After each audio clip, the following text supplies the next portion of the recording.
There are moments in life when the world seems to pause, when what you're seeing can't be explained, but you know it's real.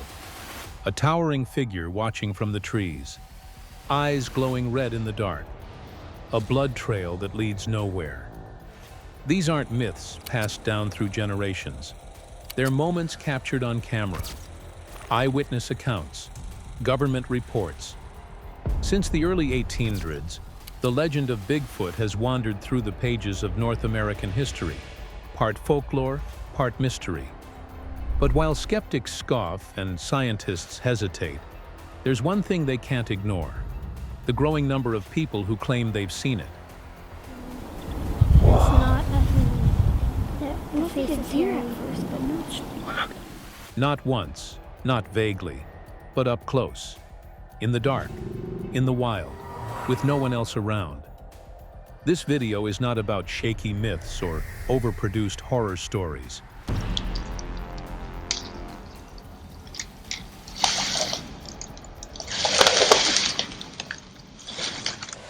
In the remote backcountry beyond a glacier line, where human tracks fade and the wilderness reclaims its own, a team of 4 researchers set out to investigate something that's eluded science and reason for generations, something not quite human, but not quite animal either: Bigfoot. This wasn't a sensational trip, no staged theatrics, just boots on the ground, cameras rolling, and a clear mission: document whatever they could. The YouTube channel Whatnot had been tracking leads in the region, slowly building a theory, one rooted in patterns, reports, and signs that something was out there, a creature that moved with intelligence, avoided human detection, and left behind traces only the careful observer could piece together. The investigation had been methodical, until it wasn't. Roughly 48 hours into the expedition, one of the team members, Russell, and his cameraman failed to check in. No radio contact, no satellite pings. For 27 hours, their whereabouts were completely unknown. And let me show you, this is what we got. After missing contact for 27 hours, the team has reconnected to debrief about the activity Russell experienced while tracking what he believed were 2 Bigfoot fighting. You guys able to see that? Yeah. There was no panic in their voices, no exaggerated story, just quiet urgency. They had seen something, captured something, and they needed the team to see it. Russell gathered them near the ridge, overlooking a wind-blown slope peppered with pine. What he shared next would change the entire focus of the investigation. At that. Okay. Now that doesn't look like a bear, does it? No, it's crazy good. That was upright. Watch it again. Yeah, it's walking. That is Okay, walking right there? upright. That is bipedal, upright, walking. God, and you know how far you're away, too. That thing looks pretty big, man. What they found wasn't just noise. There were signs, disturbances in the terrain, a field partially flattened, claw marks in bark, and most telling, blood, a trail of it. That blood trail, Russell said, led them northwest. They tracked it to a hillside just south of the team's surveillance array. It was there, while scanning the valley with binoculars, that Russell spotted movement. His cameraman began filming. At first, it was nothing more than a dark smudge, too far to clearly identify. But then the figure shifted, revealing a vertical stance, upright, moving with weight and caution. The figure wasn't thrashing, it wasn't fleeing, it was aware, moving from tree to tree, occasionally pausing to lean or brace itself, as if favoring one side. The camera zoomed in as much as it could, and what they captured, though grainy, was enough to make the team fall silent. It walked on 2 legs, broad shoulders, a long stride. It didn't move like a bear. There was no hunch, no lumbering waddle. The proportions were different, and most importantly, it appeared to be injured. Hillside right through here. There could be anything on that hillside. I think I see something moving down here. Okay, you see that little bald spot on the ground? Right on like the second one in. Zoom in. Check that out. Zoom in. It's right there. Is that a bear? There's something right on that clear spot right there. It's dark. It just moved a little bit. Do you see anything? No, not the first one, not the first one. Drop down, it's the second one. There's 3 little bald spots there. Look at the second one through. There's something dark right there. The footage wasn't long, just under a minute, but the implications were enormous. For the first time in their search, the team had video of a bipedal figure deep in uninhabited terrain in an area no humans were known to be. The location was just 2 miles from their surveillance rig, meaning if the creature continued its path, they might be able to intercept it with triggered cameras from multiple angles. Right there. Are you seeing that? Holy right there, just zoom in, right there. Are you seeing that? Oh, we gotta get down there. I saw something. What the I just saw it again. Holy smokes. Oh, yeah. Look at that. Look at that. Okay. Now that doesn't look like a bear, does it? No, it's crazy good. Russell also walked the team through the route he'd taken, from the northern approach where he heard the sounds of the fight, to the northwest where the blood trail began, and westward to the point where he saw the figure vanish into the trees. Based on Russell's account, after leaving the cabin he went north to the site of the animal fight, followed the blood trail northwest to the spot where he saw a creature passed between the trees, and continued west to the hillside where he captured the footage of the upright bipedal animal, just 2 miles south of the team's tripwire surveillance array. In that area, I can show you exactly where the fight was. Okay.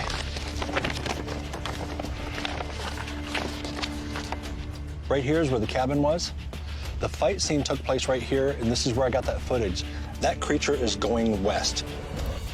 Based on Russell's account, after leaving the cabin, he went north to the site of the animal fight, followed the blood trail northwest to the spot where he saw a creature pass between the trees, and continued west to the hillside, where he captured the footage of the upright bipedal animal, just 2 miles south of the team's tripwire surveillance array. What convinced the rest of the team wasn't just the footage, but the detail in Russell's account.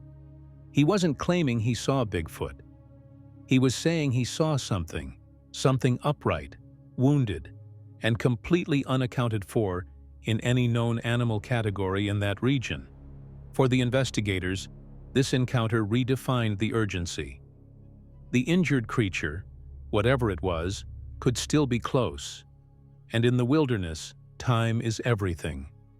And I think it's one to move on. I'm gonna head back to the command center and start making some calls, but we need to move fast. Be going on, we'll go get our gear, and then we'll meet you in that area. Yeah, perfect. I'll hop in right with you. Let's do it.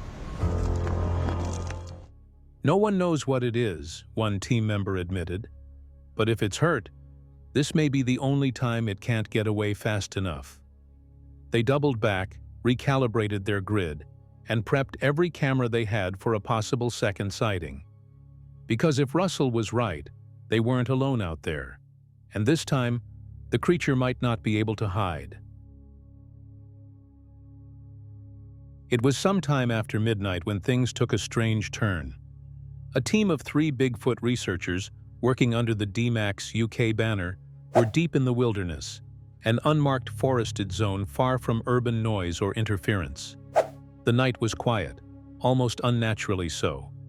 Armed with flashlights, camera gear, and night vision support from a command center miles away, the group pressed on, more hopeful than convinced, waiting for even the smallest anomaly to justify the risks of a nocturnal expedition. But then something happened. Something neither of them could quite explain. Both froze. One instinctively lifted the torch toward the slope. The other just muttered under his breath, "Was that walking on 2 legs?" Okay. Just explain what you just saw that we both just saw. It was something a black shadow in my light running right from right to left. And it was on 2 legs. Seriously, I don't know what that was. What is happening? 2 of the researchers, Ronnie and Maria, had stopped near a ridge to assess their route forward. That's when they caught it, a figure. Not in full view, not clearly defined, but there in the peripheral edge of their flashlight's reach. Tall, upright, moving. It wasn't just the movement, it was the way it moved, smooth, silent, deliberate, not crashing through the underbrush like a deer or bear. It moved like it knew they were watching, and it didn't want to be seen.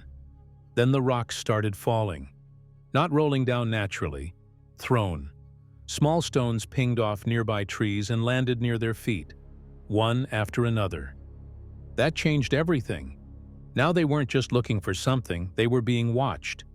Their voices remained hushed, but panic had crept in around the edges. They weren't sure what they saw, but they knew they saw something. A shadow, tall and lean, crossing the ridgeline against the backdrop of stars.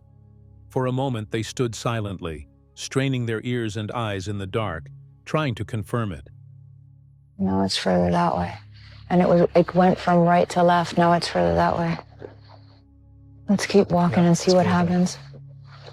Ronnie and I were shining our light up on the ridge because of the rocks coming down, and very clearly something walked in front of that light, creating a shadow.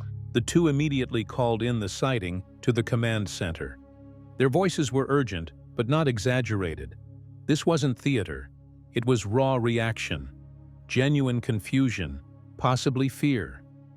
They described the figure, the movement, the stone throwing. But when asked for more specifics, neither could fully articulate what they'd witnessed, because they didn't know. Hello? Hey, Bryce, it's me and Ronnie here. Hey, guys. Hey, man. It's really late. What's going on? We have come out to a spot where we're getting an unusual amount of activity. We just had some crazy stuff happen to us. What happened? I saw a huge figure by the top of this ravine where all these rocks were being thrown at us. Later that night, back at camp, Mireya lay restless. Even hours after the incident, something still didn't sit right. She swore she could still hear faint movement just beyond the tree line. Crunches in the leaves. Subtle. Paced. As if whatever had been out there hadn't gone far. We just experienced something so bizarre.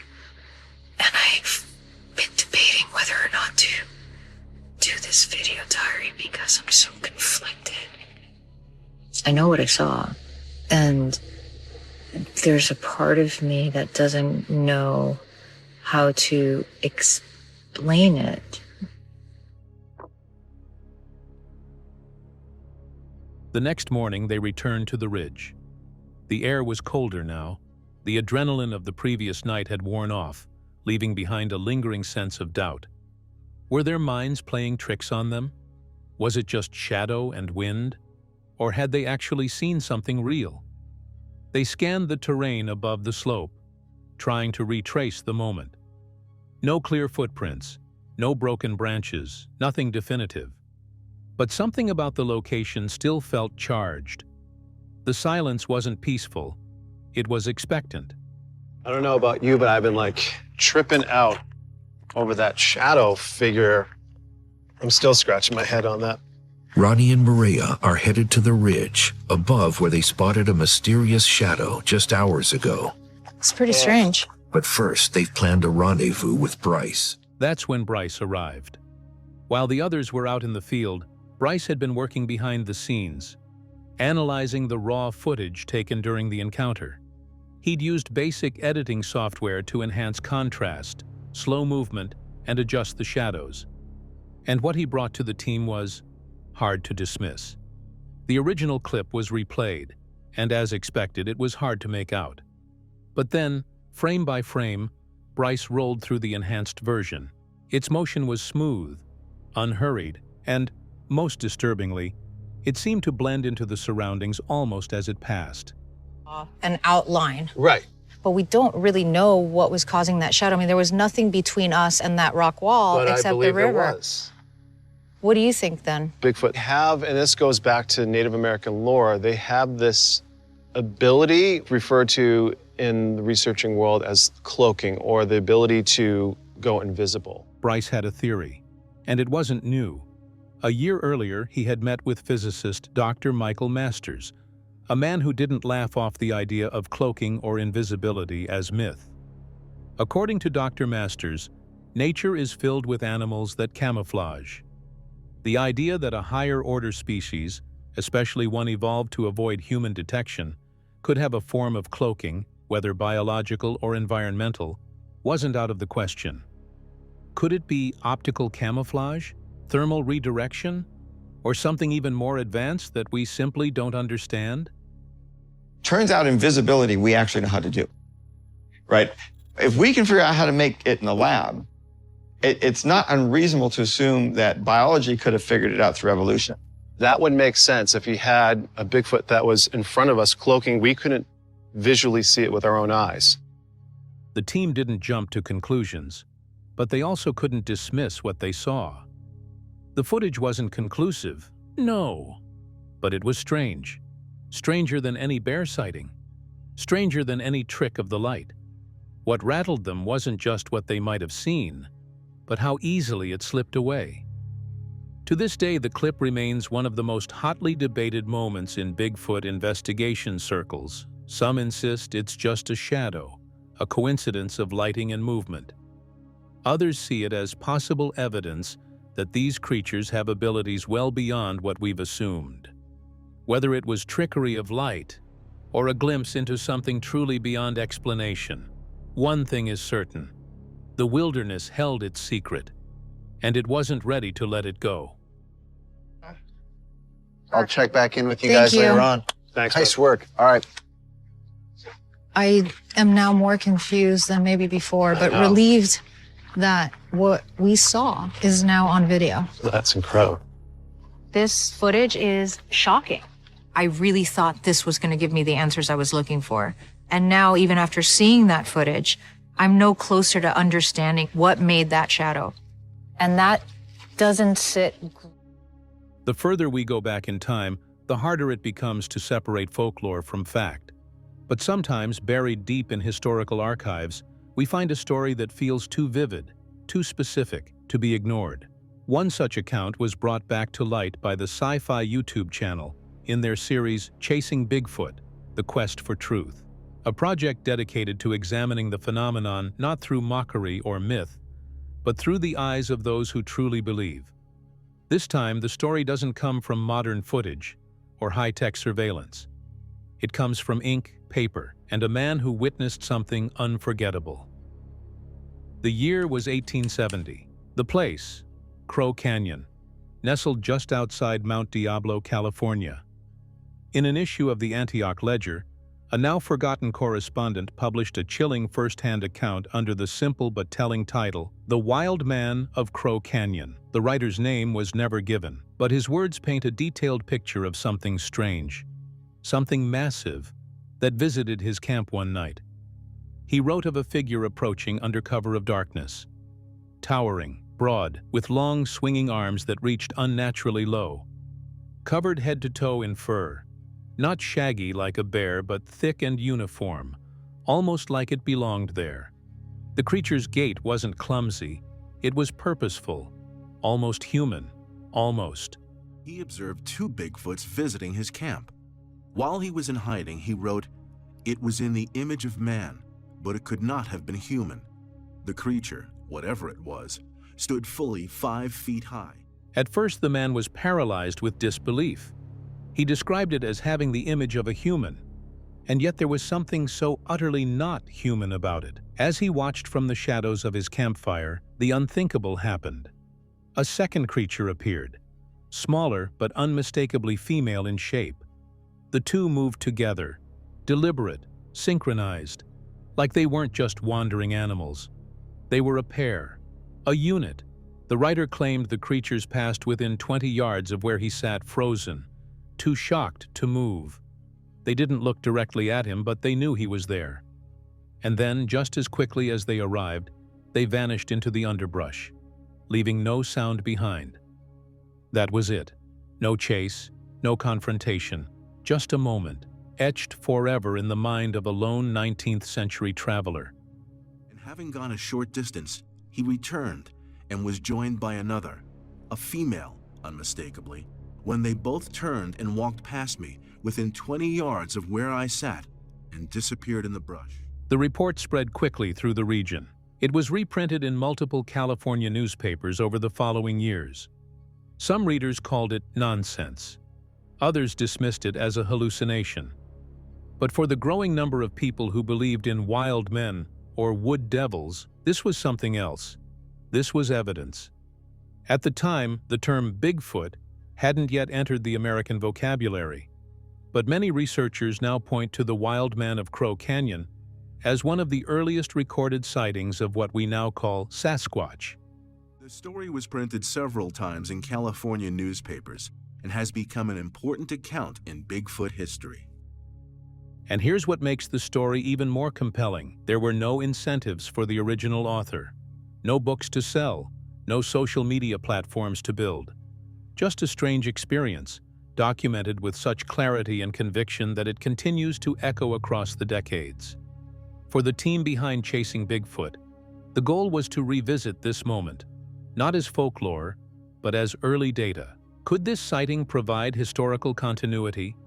Could it help validate more recent reports from the Pacific Northwest, or link back to the global sightings of bipedal, human-like creatures? The tracks of a man's feet, as I supposed, bare and of immense size. Now I was curious, sure and resolved to lay for this barefooted visitor. They looked at the details, the dimensions of the creature, the behavioral patterns, the lack of fear around a human observer, the presence of a pair, a male and female. These are all details that match hundreds of modern-day Bigfoot reports, not just in the US, but across Canada, parts of Asia, and even remote regions in Eastern Europe. The idea that a man in the 1800s described behavior and physical traits that align so closely with what witnesses report today raises questions science still struggles to answer. It was in the image of a man, but it could not have been human. I was never so benumbed with astonishment before. The creature, whatever it was, stood fully 5 feet high and disproportionately broad and square at the shoulders, with arms of great length. Skeptics argue that it could have been a tall man and a companion in furs, perhaps playing a prank. But how would such a prank occur, miles from civilization, with no cameras to capture the moment, and no crowd to impress? The original storyteller gained nothing from what he shared, except perhaps ridicule. And yet the account remains uncannily consistent with what has become the modern description of Bigfoot. Upright, massive, hair-covered, intelligent, and sometimes not alone. With arms of great length. The whole was covered with dark brown and cinnamon-colored hair. He started to go, and having gone a short distance, he returned and was joined by another, a female, unmistakable. This story reminds us that Bigfoot isn't just a modern myth born of grainy footage and clickbait headlines. These stories go back generations. They were whispered by hunters, shared by explorers, printed in black and white when the world still thought of the wilderness as a place of mystery and monsters. The wild man of Crow Canyon was nearly forgotten. But now, thanks to renewed interest from researchers and platforms like Sci-Fi's Chasing Bigfoot, his story has been given new life, and with it, a reminder that the line between legend and history might be thinner than we think. Sometimes, the past doesn't just echo. Sometimes, it roars. It was just another quiet evening in rural South Carolina. For Chris Cahill, a local resident with no interest in legends or folklore, it was meant to be a routine drive, nothing more. This moment comes to us courtesy of Animal Planet during a Bigfoot field investigation series.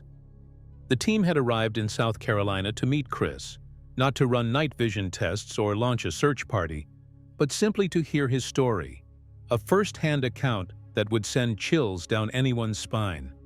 But something changed that day. Something Chris would never forget.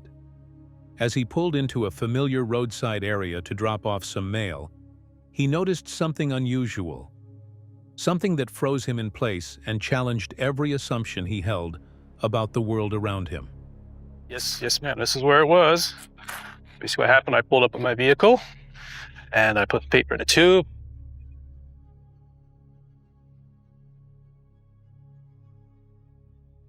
and something caught the side of my eye over here, shape.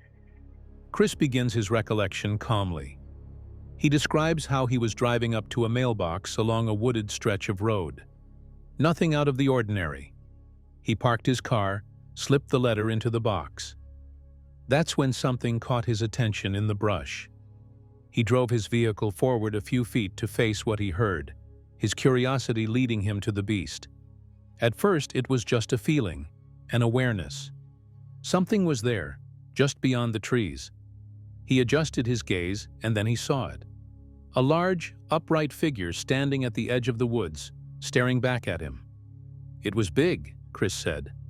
Tall, massive, and then I saw the eyes. I pulled in a little bit more so I could face it.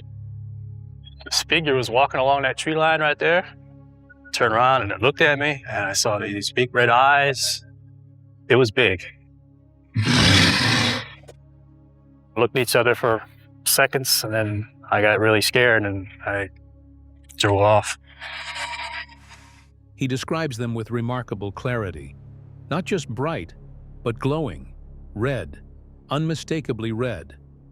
He blinked. Once. It just stood there, staring back for a few seconds. Chris froze, his mind scrambling for a rational explanation. Could it be a person? A bear? But nothing matched the size or the posture. This thing was standing tall, on two legs. It wasn't hunched. It wasn't running. It was just there. Frightened, he put the car in reverse and backed away from the tree line. His eyes locked on the creature the entire time. As he pulled off, the figure remained still, watching, until it finally stepped backward into the woods, swallowed by the fading light. So you first catch a glimpse of it, and you're not quite sure what you're seeing, and then you turn your car in, and especially that second time, you've got the lights on it. Can you describe just everything that you saw? The Animal Planet crew listened to his story with quiet attention. There were no dramatic reenactments, no speculative analysis, just the weight of Chris's words, spoken plainly without embellishment. He wasn't trying to convince anyone. He was just telling the truth as he lived it. What makes this encounter even more eerie is its mundane setting. Chris wasn't out hiking in remote forests. He wasn't hunting or filming. He was doing something we all do, running a simple errand. That's what makes it stick. And yet, this story lines up with dozens of similar Bigfoot accounts across the United States. The towering figure, the upright posture. Because it was kind of like hair in it, but the eyes, I mean, they just came up through the amount of hair I saw. They were real bright, and they were about, I mean, from that distance, they kind of looked about like this. I mean, they were big. And above all, the glowing red eyes. And if you thought the glowing red eyes were unsettling, consider this next encounter from 1978. Sergeant Edwin Godoy, a U.S. Army soldier at Fort Lewis, came face to face with a towering, hair-covered figure some 300 meters away, illuminated only by its own red eyes. He fired at least one shot, heard an inhuman moan, and by dawn found footprints and greenish fluid at the scene. Godoy was medically examined, and the incident was officially documented, before being sealed under military review. His testimony remains one of the most credible, chilling accounts of a red-eyed Bigfoot. Maybe you came into this video skeptical, expecting blurry footage and overhyped stories. But what you've just witnessed is something else. A researcher tracking a blood trail to an upright figure that limps away. A ridge encounter that ends with stones being thrown from the darkness. A police officer frozen in place, staring down glowing red eyes. And a soldier who didn't just see something, he shot it. Each of these moments stands on its own. But together, they form a pattern, a chilling reminder that something is moving through our forests. And it's not just myth or legend, it's documented, repeated, consistent. We may never catch it in a lab or explain it with science, but we can't keep pretending it isn't there, because the people who've seen it never forget it. So the next time you're driving down a dark road or standing at the edge of the woods, ask yourself, what if you're not alone? Whitehall, New York. It's a quiet town tucked against the Vermont border. A place of fishing docks, forested roads, and old legends whispered over diner counters. But to those who've followed the Bigfoot phenomenon for years, Whitehall is something more. A hot spot. In the summer of 1976, this tiny community in the Adirondack region of New York became the center of a bizarre series of occurrences. And in the center of its most famous story is a man named Brian Gosselin. The story comes courtesy of Penford Studios, whose documentary team traveled to Whitehall to revisit many enduring sightings ever recorded. We will dive into one of them, an encounter that nearly half a century later still divides skeptics and believers alike. My name is Brian Gosselin. I'm a local here. I'm the police officer back in August of 1976 that had the up-close personal encounter out on Bear Road. The year was 1976. Brian Gosselin was just shy of 24, a young but serious police officer on routine patrol. The night was thick with humidity, quiet but heavy. He was assigned to a Bear Road, a sparsely developed stretch winding through the woods on the outskirts of town. That's where it happened. What Brian saw that night would stay with him for the rest of his life. In his own words, it wasn't a blur. It wasn't a maybe. It was real. The three boys were your typical small-town 1970s American teenagers. They spent their evenings playing pool or driving the rural roads in and around Whitehall, and the only law enforcement official willing to discuss. A massive, upright figure stepped into the edge of the road, just within the reach of his patrol spotlight. 7 to 8 feet tall, hair covered, and perhaps the most disturbing detail, red glowing eyes that reflected like coals in the beam of his light. It didn't run, it didn't snarl, it just stood there, only 30 feet away, staring back at him. Instinctively, Brian reached for his sidearm, but he didn't fire. "I didn't feel like I was supposed to," he later said. "It didn't feel right. It wasn't threatening me." It lasted probably 10, 15 seconds. And at 30 feet, I guesstimated it was 30 feet. It was just like me blowing a tuba right directly in your face. I could feel it in my chest. For years, Brian remained relatively quiet about that night. His friends and family made fun of him. But as more sightings trickled in from the same area, including law enforcement officers, teenagers, and hunters, the legend of a Bear Road began to take shape.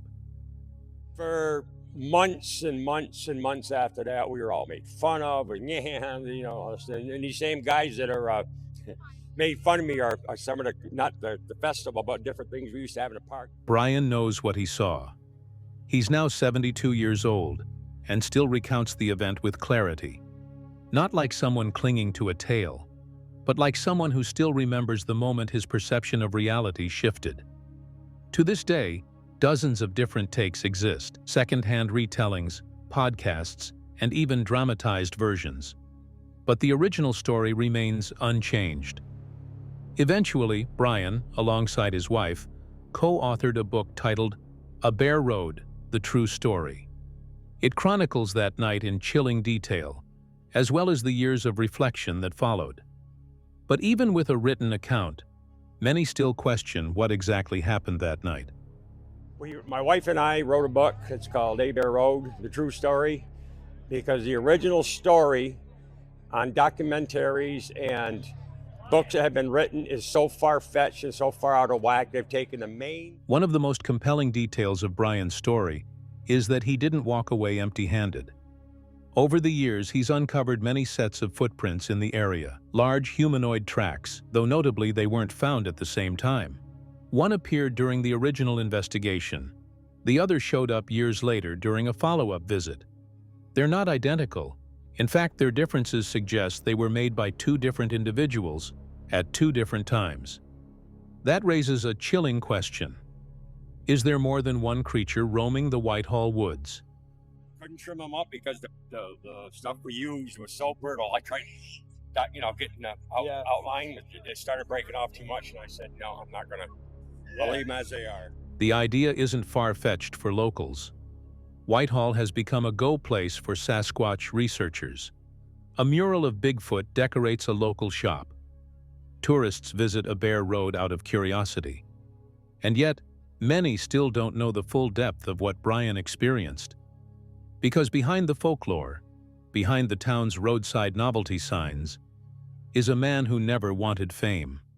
He wasn't looking for attention, he was doing his job. And on one August night in 1976, that job brought him face to face with something he still can't fully explain. He had a gun, he had a spotlight, he had every reason to be afraid, but he didn't pull the trigger. And maybe that tells us more about the creature than any blurry photograph or footprint ever could. Whatever Brian saw that night, it was on this road, late one August evening, when three boys had an encounter that kicked off a week-long series of events which rocked the tiny rural community. It was enough to change him forever. And to this day, a bare road remains a stretch of pavement where the boundary between the known and the unknown is just a little bit thinner. A cold night, dense woods, and something out there, watching. This is Finding Bigfoot. And this thermal footage comes from an encounter that didn't start with a roar, but with a whisper of movement. The supernatural Bigfoot crew wasn't just hunting Sasquatch. They were tracking patterns, sightings mixed with green lights, ghosts, even UFOs. And they were serious. They believed all of it might be connected. Right here, one location, and they weren't alone. The team split across a canyon, one crew on each ridge. Heavy gear, radios on. Cliff and Matt headed east. RPG and Renee held the west wall. Big terrain, no time to relax. Then came the language. A vocal greeting, strange, unfamiliar, not quite native, not quite mimicry, but respectful. A peace call, they said. And they meant it. Tension hung in the air. The crew went quiet, listening, hoping. And then it got strange. The radios clicked alive. They tried wood knocks. One, nothing. Another, still silent. Was it my stomach? That kind of sounded canine. But then something cracked, sharp, close. Not a knock, not wood, something alive. What in the world was that? The reply, a distant howl. High, canine. Maybe coyote, maybe not. They scanned the ridge. Something moved. Just a flash. A heat signature. Matt raised the thermal. Cliff spotted it too. A hot blip, just above the stump line. Look at that spot. Right there. 50 feet, maybe less. Holding still. Then, boom. You got it. It was a mountain lion. Jumped off a stump and ran. No way. I saw the tail and everything. Oh my gosh. A creature leaped, off the stump, clean jump, long tail. No mistake. It was a mountain lion. Sprinted off, silent, gone. Renee's voice cracked. Oh my God. A real predator, and proof. Predators hunt where prey thrives, and where prey gathers. Bigfoot might be close. Mountain lions don't roam where there's nothing to eat. Their presence meant this ridge was alive, active, worth watching. Cliff confirmed it. It's a good sign. Then came the theory. Not just animals, but something more. RPG believed in a deeper communication. A silent one. He called it telepathy. So I tried RPG's telepathy technique in an attempt to communicate with the Bigfoot. Wild? Maybe. But he wasn't joking. He explained, sometimes it wasn't about hearing Bigfoot. It was about seeing through them, feeling the woods as they do, shadows, shapes, movement in your mind's eye. He called it black and white shadow movies. Renee wasn't buying it, but she tried. She sat, eyes closed, waited. Watch her posture, still, focused.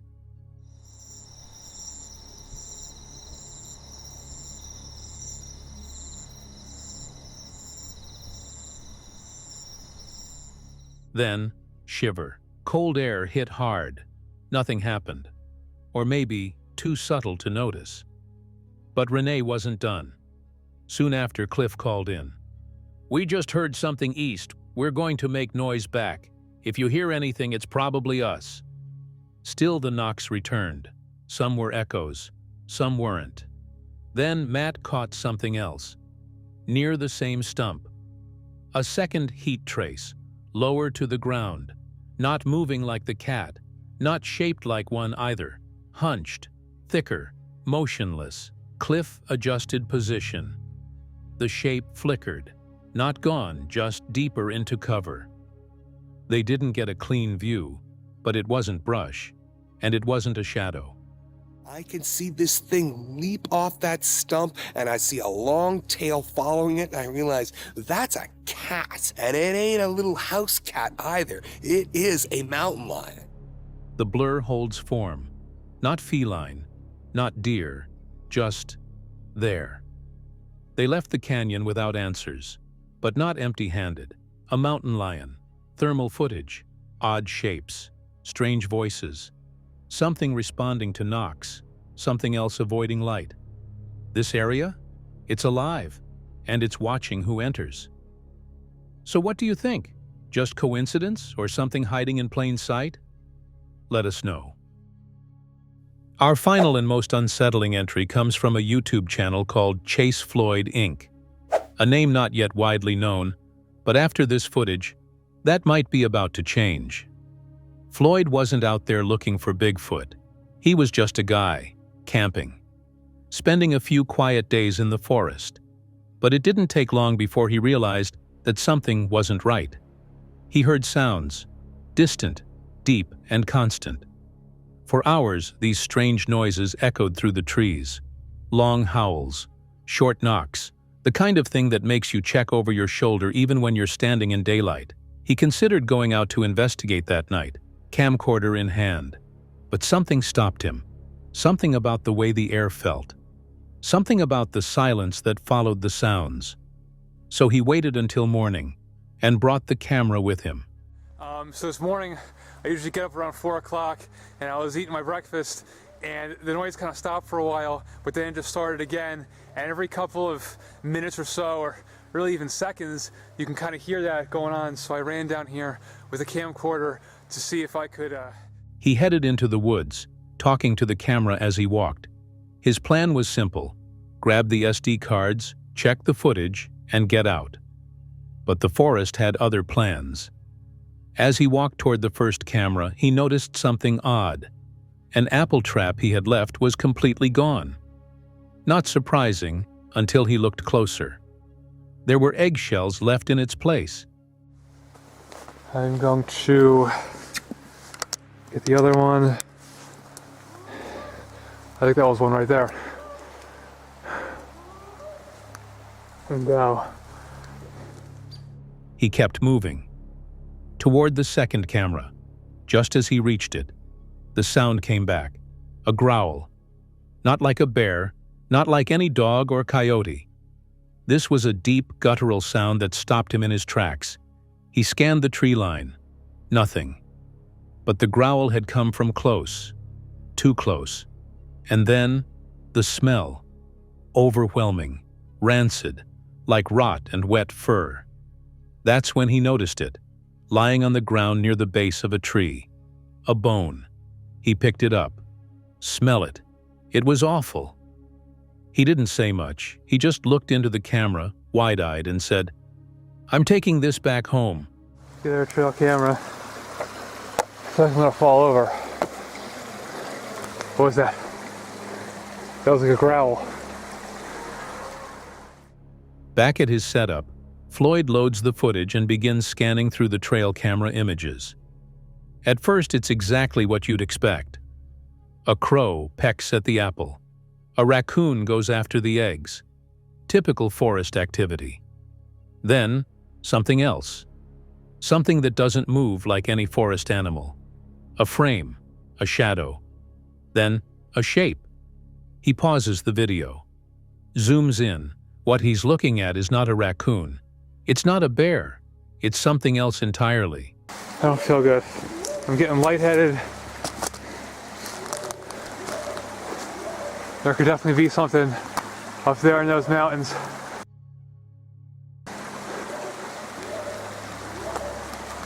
Okay, so I'm getting out of here. The figure is humanoid, clearly bipedal. It's large. Its outline is covered in shaggy, matted hair. And most disturbing of all, it's facing the camera.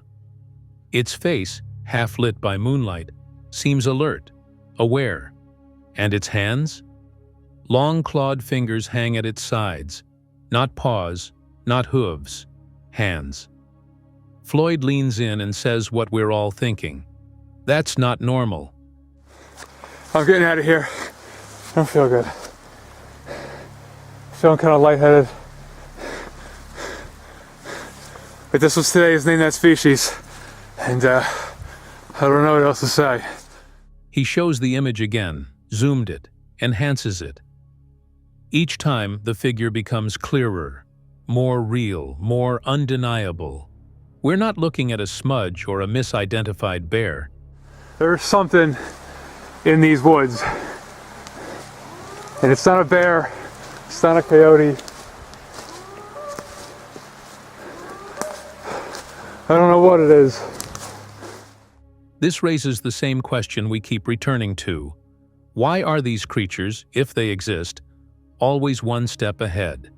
Why do we only see just enough to believe, but never enough to confirm? Floyd never saw the creature again. Not in person, not on camera. Because if you listen to Floyd, it wasn't an accident. This thing wasn't running. I wasn't afraid. It was curious, watching, waiting, leaving behind just enough. Just enough to remind you you are not alone in the woods. So what do you think? Costume? Misidentification? Or something much harder to explain? And like so many others before him, he only had minutes, a moment, a decision, to look or to run. And now that we've seen it, the face, the figure, the clawed hands, would you go back for a second look? Or would you take the SD card and get out too? Some forests speak in whispers, others in silence. But somewhere in the dense backwoods of southern Ontario, the trees hold their breath. Not because of the wind, but because of something watching. And when one man returned to familiar trails in 2023, he found a presence still lingering, hidden not by shadows, but by stillness. This is the ongoing journey of one of Ontario's longest-standing Sasquatch trackers, a record that began in 1996, when early sightings set a lifelong pursuit into motion. Known across the community for raw, unpolished encounters and boots-on-the-ground honesty. When I first watched it, I was like, oh, ow, that's gotta be a person watching me. And no, it's not a person. It doesn't have eyebrows or anything like that. His name is whispered in forums and called out in comment sections. But here, he needs no introduction, because here, the forest already knows him. On a calm morning in late spring 2023, he returned to one of his usual haunts. The leaves had come in thick. Growth had swallowed the forest floor whole. From the outside, it looked quiet, uneventful, but the forest has a way of pretending. With a camera in hand, he recorded his walk, as he often does, narrating softly, observing subtle signs, nothing out of the ordinary. Yet days later, his audience saw what he did not. I'm kind of thinking I was a little further up here. I watched the video and I was like, I know where that is. I'm not sure if this is the spot. Just take my word for it. It is right in here. I was somewhere within 10 feet of this spot when I recorded that. Watch yourself. Behind a veil of green, something seems to shift. A shadowed face, too symmetrical to be pareidolia, lingers just beyond the leafy curtain. It doesn't move. It doesn't blink. But it watches. Viewers flooded the comments with timestamps, pausing and zooming, drawing outlines around what could only be described as a figure. It's definitely looking right at me. It has reddish colored hair, beige face. You can see his eye. You can see his eyelids. You can see his eyes. Tall, upright, and unmistakably humanoid. Not a trick of light, not a swaying branch, something with intention. He returned to the spot, retracing every step. Where he had walked, where he had stood, and where the watcher had been. The foliage was dense.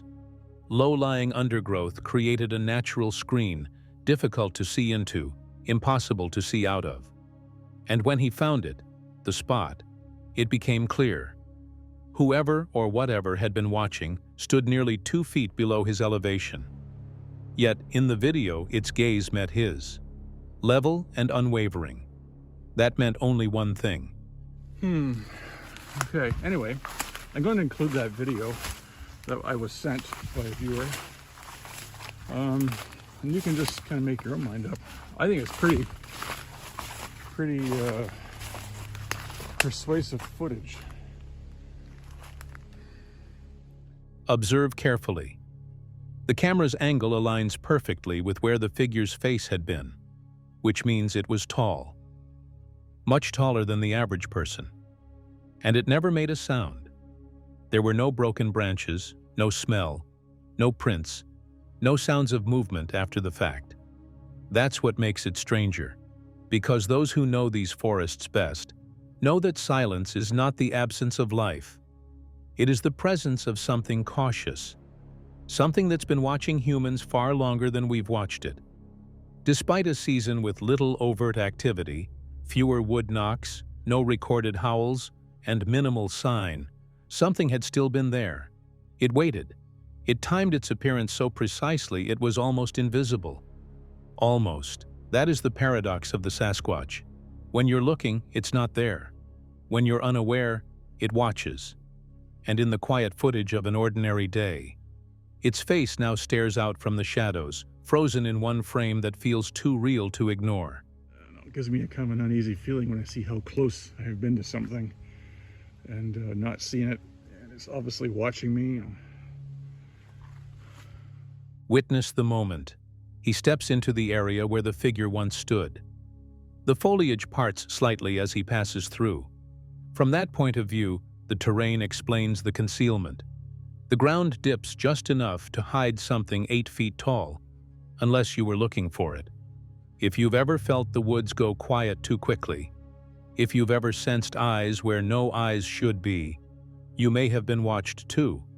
What do you think that face behind the leaves really was? Could it have been a curious animal or something else altogether? Leave your thoughts in the comments, and if you've seen something similar in your footage, don't ignore it. Sometimes the most honest encounters are the ones you didn't mean to capture. And if you haven't subscribed yet, follow the search. Because in these forests, the watchers are real, and they don't always wait to be seen. Yeah, I was already out here once and filmed at the bottom of the ravine thinking that's where it was. So I didn't watch the video. I was like, oh, I know exactly where to look. Gotta get moving. There's a lot of bugs. So check out the video, see what you think. Leave a message, and we'll take it from there. Some encounters announce themselves with a sound. Others only reveal their meaning once it's too late. This story begins with a family trip. Nothing unusual. A peaceful morning at Wayne National Forest in southeastern Ohio. A place known for its hiking trails, waterfalls, and more recently, for something else entirely. They were out early, walking near a wooded edge just before dawn. It was quiet, fresh, calm. The kind of morning you take a deep breath and say, "This is peace." But peace doesn't always last. Then, out of nowhere, a sound cuts through the silence. A deep guttural howl, loud enough to make birds scatter from the trees. It doesn't sound like a wolf or a coyote. It's something else. The family freezes. You can hear one of them say, "What was that?" And then they do what most of us would. They pull out a phone and start recording. The footage is clear, just trees and underbrush. But the sound? It's inhuman, bone deep, like something big, angry, and alive.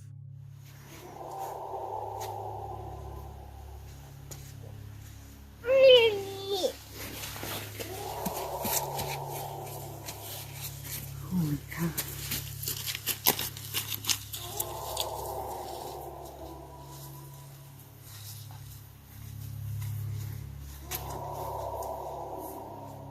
The howling continues.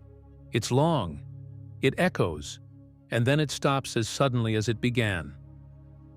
The family doesn't go looking. They pack up and leave. And you can't blame them. But this was just the beginning.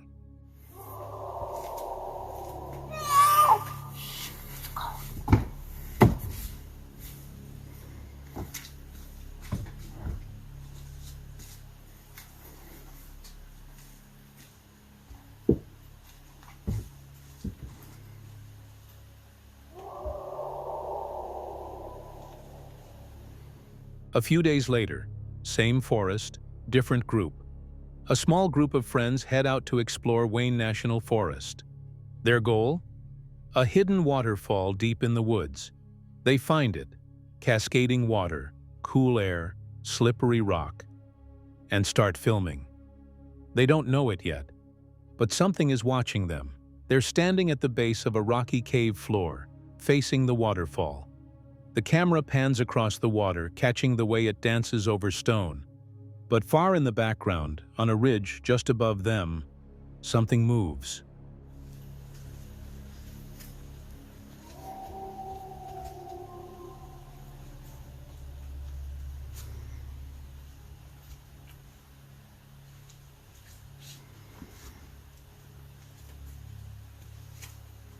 It's just a few seconds. A tall, dark figure walking upright, covered in fur, broad-shouldered, silent.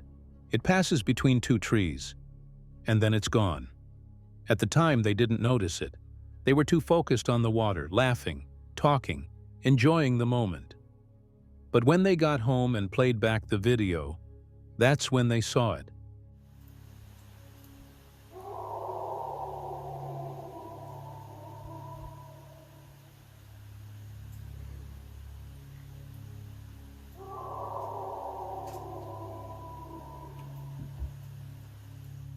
He zooms in on the figure. It's not a person. It's too big. The arms are long. The walk is heavy. There's no face visible, just mass, movement, and an uneasy sense that they had not been alone. The theory? The creature had heard them first. It came to observe, to make sure they weren't a threat. And when it decided they weren't, it left. But why show itself at all? Why cross the ridge in plain sight? Unless it wanted to be seen, but only for a moment, just long enough to leave them wondering.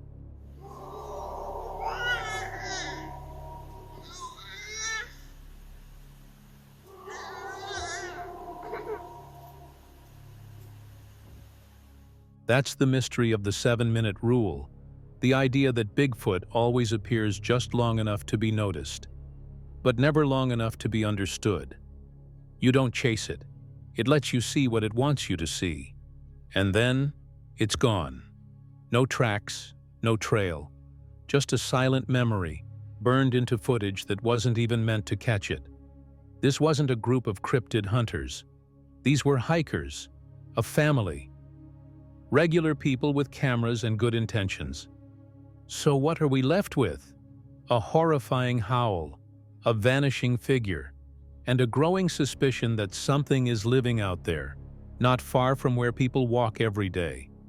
Was the howler and the watcher the same creature?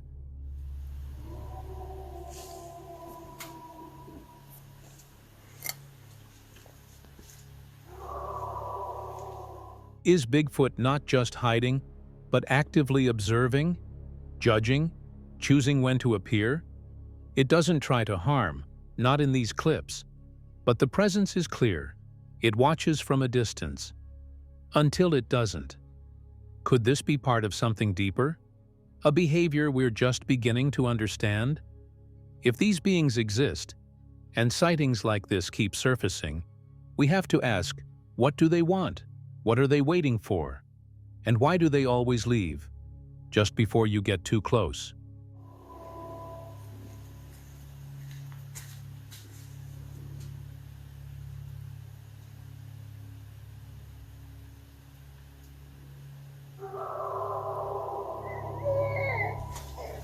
As for the family who heard the howls, they haven't gone back to Wayne National Forest since. And the group that filmed the figure? They say they'll return, but this time they'll be watching the ridge. Let us know what you think in the comments. Was it just a coincidence? Or is something ancient still walking these woods? Because if it is, it's watching us, and it doesn't like being seen. Skeptics can debate, but the footage speaks for itself. As investigators dissect every frame, one question grows louder. What else is out there, just beyond the tree line? Stay curious, stay skeptical, but never stop watching. Subscribe now and join us as we uncover more truths hidden in the shadow of giants.